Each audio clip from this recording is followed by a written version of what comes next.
So when the floods hit our town on July 4th here in Kerrville, massive flood, hadn't seen anything like it in 30 years. It leveled homes and anything in its path. Obviously there was tremendous loss of life.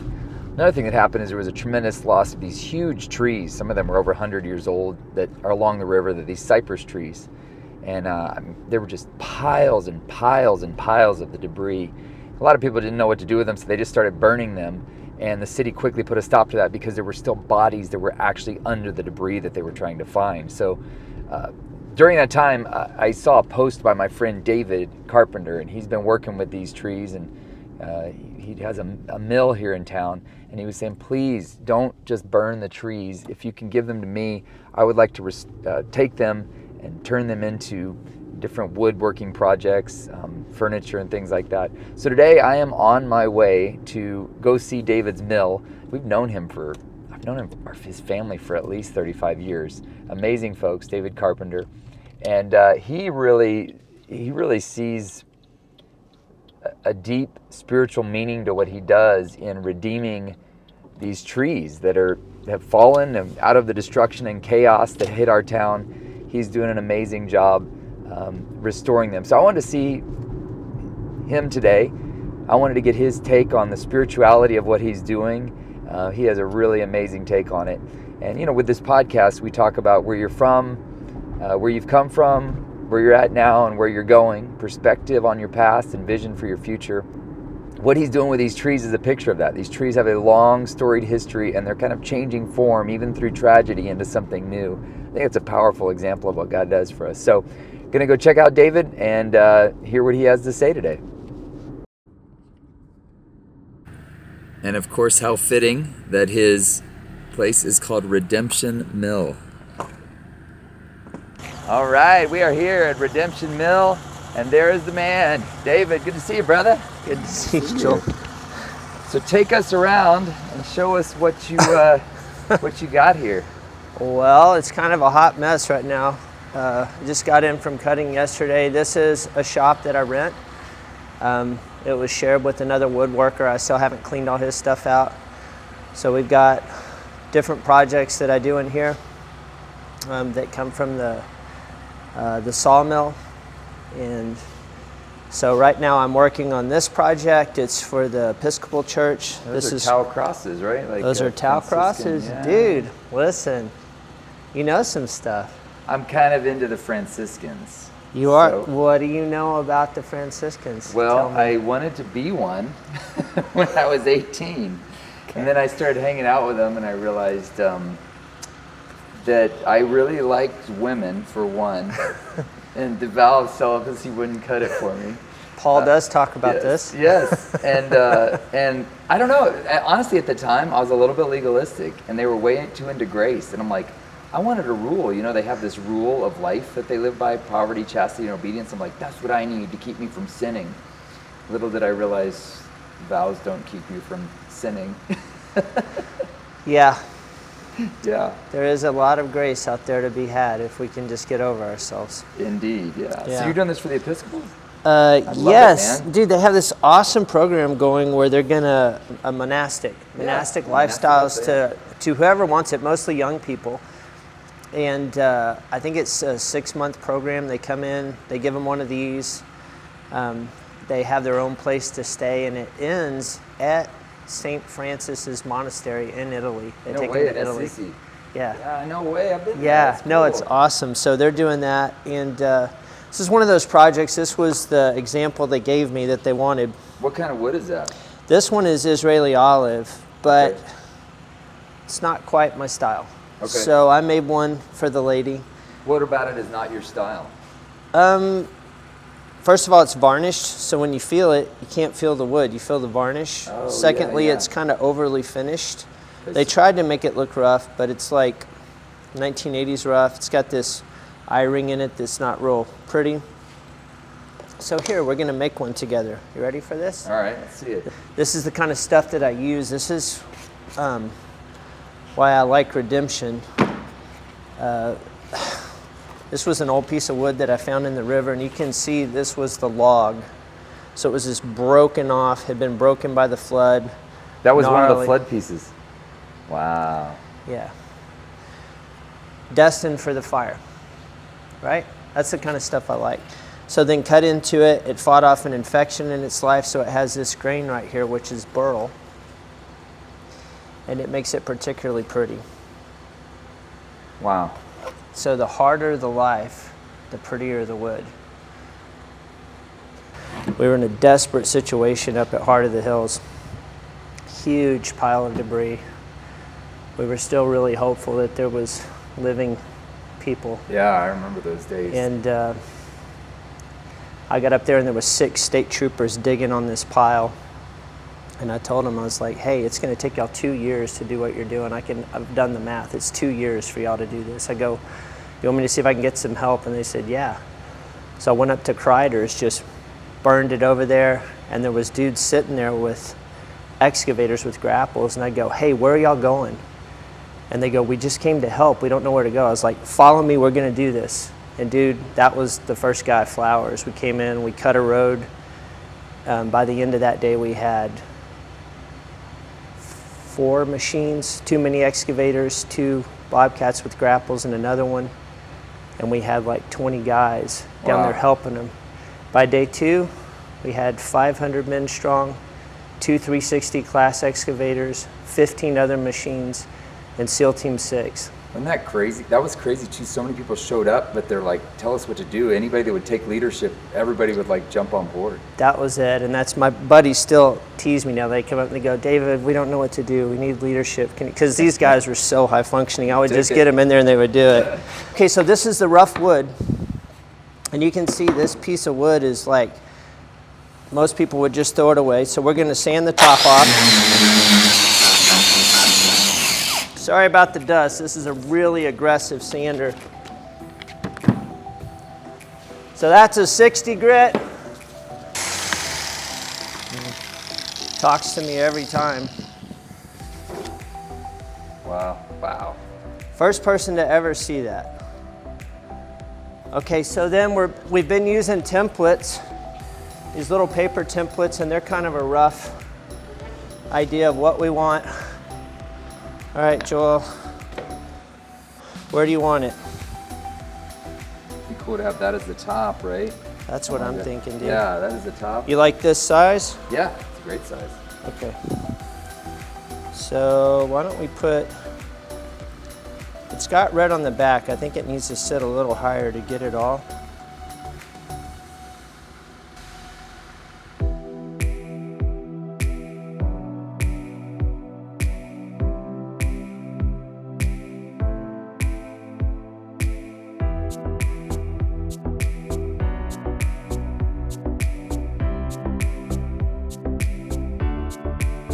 You know those kids that colored outside the lines in kindergarten? Yeah, I like it. It made the tail a little longer, but I like it. Yeah, absolutely.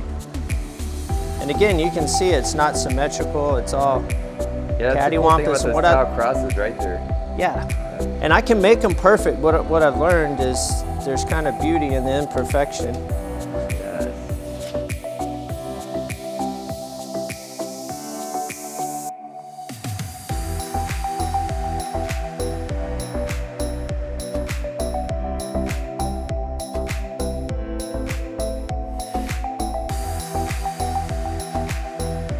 First of all, the piece of wood destined for the fire. It was going to be thrown away and just an object of scorn. And then all the grinding and the sanding and the removing of stuff that's not wanted, and then what you get left over with. I missed one spot on here.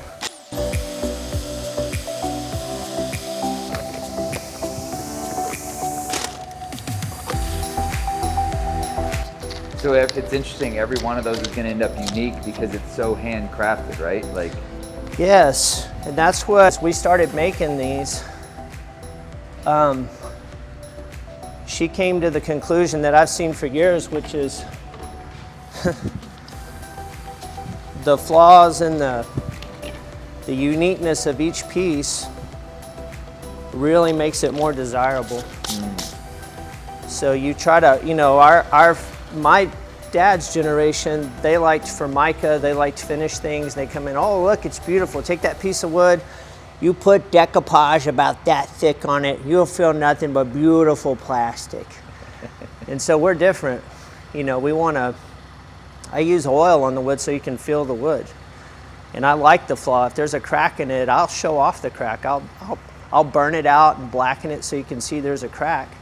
Because then, you know, across a big custom house, they'll look at a mantle, see this big beautiful crack running across the front of it and go, dude, there's no way that's from Home Depot. Like, that's the real deal. And it draws people in, and then they see the flaws, and people will fixate on the flaws, but they're prettier when you polish them out. And then you get to appreciate the rest of the wood, which is beautiful. But the flaws are what draws people in. It's very interesting.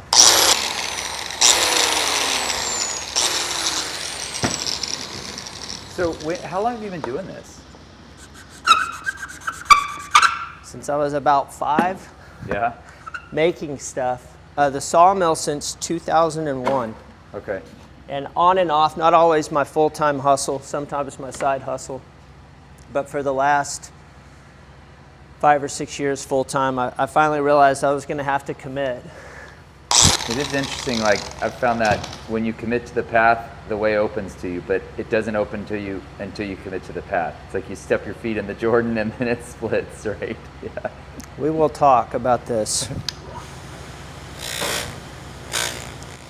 So this one sanding wheel is one that I make. I couldn't find another one that would do what I needed to, so I make it out of old sanding pads.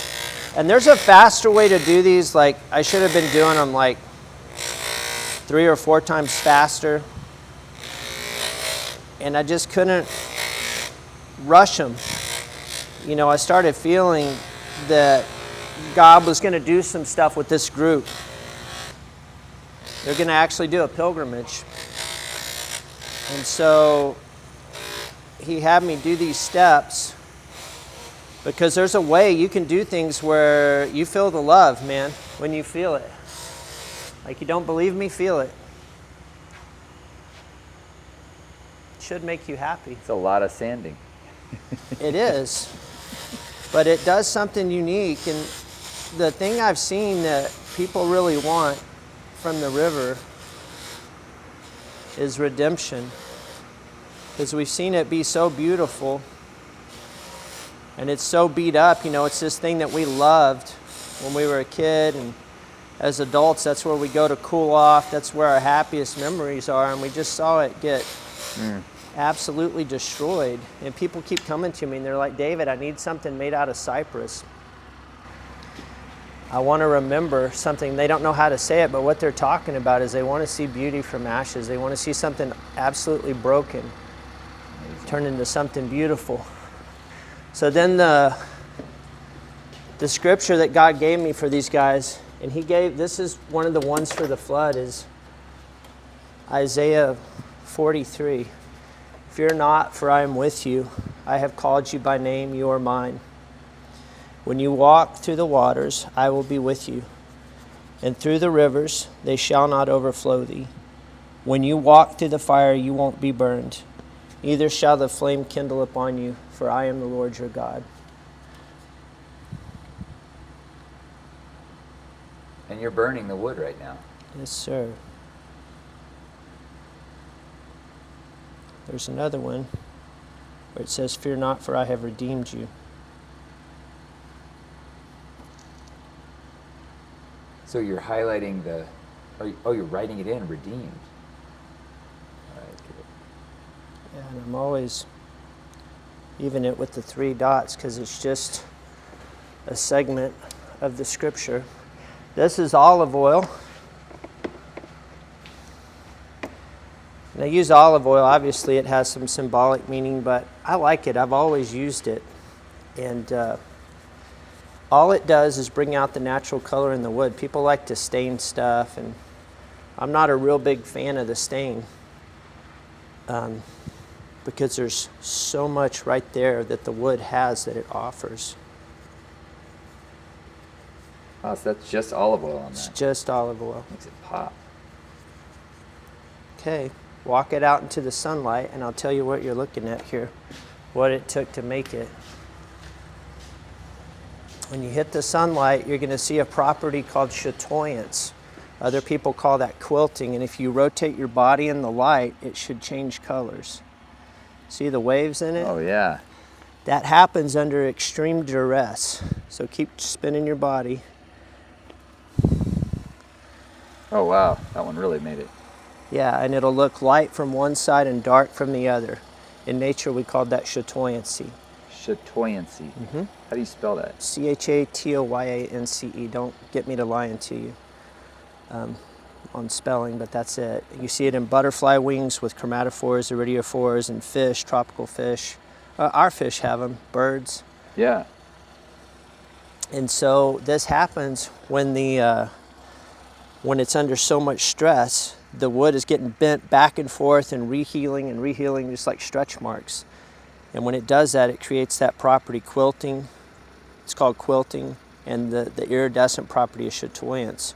Right here, these little circles, I can tell you that's where it fought off an infection. That's burl.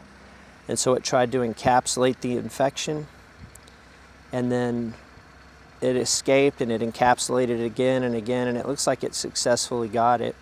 So that's a burl. You can see it on this other side too. It was throughout. And that's the most valuable wood. This is also the color change between the heart and the living layer on the outside on a tree. You're just looking at a big living shell. The entire heart of all trees is dead. You know, the world's perception of value and the master's perception of value is different. Because you can take one of these pieces of wood and if you'll let me craft on it for a couple of hours, no one will ever throw it away after that. It'll never be thrown away. You know, it could break or it could get lost in a fire, but it's never going to be thrown away. Well, and they probably have no idea where it came from. Yeah, and then you tell people the story, and the thing is, I mean, I'm trying to answer your question, but there's just so much, like, people relate to it. Oh yeah. And then God uses it as kind of a launching point to talk to him about the gospel. And I have all different people from all different walks. Some I agree with, some I don't. They come in here. But the thing I've noticed about God is when he starts reading somebody's mail and speaking through you, it's a fragrance of life to those that'll find it. He was talking to me about this and the artwork I was doing in tables and, you know, mantles, and he said, do you know who the first spirit-filled person was in the Bible? You know this? The Old Testament, right? Wasn't it the artisan that Solomon hired? Bezalel. Yeah. He said the Spirit of God came on him, and he had knowledge in all metalworking and crafts and everything to do with construction. But that's the first time it talks about it. It said God's Spirit came on him. Upon the craftsman, the artisan. Upon the craftsman. Yeah. And I felt that, and I've watched it. I've watched Jody paint things where it's anointed. I've seen other people do their crafts and it's anointed, and I mean, it can be with your job. You know? It's interesting because symbols, like I was thinking about, like you talking to somebody about the piece of wood, you couldn't go to them and be like, you're a wounded, hurt person, right? But you're showing the work through the thing, and they're like, and you're saying the words, and so it's like it's this, I don't know, it's weird, but it's like a triangle, like there's this point of reference that people can relate to through this symbol, and you're able to speak to them through, you know, this thing is wounded, and clean it up, and then all of a sudden you say, oh, and by the way, God can do that for us too. Instead of saying that to a person, it's this indirect object thing. Yes, what you said. Yeah, I just thought of that. I don't know. No, that's it. That's exactly what it does. It's a it's a non-confrontational way to like open a door, and it's like an ambush from God. Yeah. But people can't look at that, and they understand, you know, the science is there, the history is there, and the dendrochronology, and counting the tree rings, how old it is. All the different dendrochronology is counting the tree rings. Yeah, to see how old it is. You can see on every one of those rings, you know, if it got struck by lightning, if there was a windstorm that year, what happened. It's all written in it. And I tell them, I was like, people are just like trees, you know, the harder the life. If you survive it, the prettier the finished product is. So do you have any of the trees that were knocked down that you're holding here? Mm-hmm. Can we look at them? Yeah, absolutely. Right, let's go look at them. So it's the final thing. And this one is yours, my friend. Oh my goodness, thank you. Goes with you today, so you can look at your wife and kids and think, you know what, I was almost that guy. Yeah, my own personal, and I watched it being made. I love it. Yeah. Thanks, man. Show us some of the trees that you're making these from. Yeah, absolutely. You searched and rescued these. Now don't judge my hat, man. That is a true. Listen, my head was in it when all this happened. That's the miracle. Oh wow. Probably about 100. How old is that tree, you know? Yes, this one's like 120 years, I think, on this one. Man, so a 120-year-old tree got decimated by that flood. Yeah. This tree was sheared off where it broke it up top. And I would have never cut it this short, but this was the helpers that had come in and FEMA and stuff. And so we're gonna cut a countertop out of this for a fella. And really? Yeah. What these are called cypresses, right? Yes, this is Taxodium disasticium. It's the Spanish bald cypress. And this guy, it's different than the falcatum. Taxodium falcatum is the one that grows down by the swamps and stuff. And it tends to have an easier life because when it floods there, the water comes up and goes down. Yeah, rotten spot. Is that from rot? Uh-huh. Yeah, our cypress is always subject to a fungus, and it creates a property called peck. And you get pecky cypress, and it has all these holes in it, and it's considered desirable if they're the right kind of peck. Really? This one's mostly clear. But yeah, so these guys get beat up by the flood so much they have more color than the swamp cypress. Oh yeah, because that's not the first flood. And I was going to tell you, this tree, it got broken. And to put that in perspective, we had a bobcat that was way bigger than this one. It was a skid steer, a big Kubota with a track. And when we were cutting that road in for Heart of the Hills recovery pile, there was a couple of little living cypress trees that were in the way, and we had to have a road. And I was like, we're just going to take them out. The guy went down there and hit it with that skid steer, and he had to hit it 6 times to cut it off. And I'm looking, and up the river, there's a cypress tree that's this big around, and it's broken in half. That was one of the things when you talk to the rescuers at night, they said it sounded like cannon shots, and it did. People thought it was lightning and thunder. It was some of that was those cypress trees snapping. Just that, if you take a stick like this and you break it, you can hear the sound. Right. But that sound is, woof. I've heard it happen before, and it made my ears ring like a gunshot went off. Wow. Yeah, it's amazing. And here's some slabs. So a lot of people are actually hiring you to come in and take their trees and make something out of them then, huh? Yeah, raccoon. It's amazing. Yeah, this one, he has an interior designer. His daughter's an interior designer, so she's going to be using it. And we cut these at his place. Really pretty cypress. Oh, wow. Yeah. So you take those in and finish those off? Yeah, we have to dry them for a while. Where we sticker it, we put air dry strips between it. And it's going to have to dry for like over a year. Over a year to dry. Wow. Yeah, way over a year. Well, that's an example too. Sometimes God sets you out to dry for a year and then he can... Dude, you could preach for a lifetime on it. I guess I have been kind of doing that. Yeah. So, yeah. Well, hey man, thank you so much for this. It's been amazing. Yeah. And you got a website? Kind of. Yeah, sort Redemption Mill, and you can look it up on Instagram too. And then Jody probably does some stuff on Facebook. I'm not. Jody, his wife, is an amazing artist as well. They're both artists, so. And she knows how to use computer machines. All right, yeah, computer machines. Well, hey, we hope you've enjoyed this. I sure have, and yeah, thanks for liking and subscribing this. We're gonna do more interviews with brilliant dudes like this. So thanks, David. Yeah, my pleasure.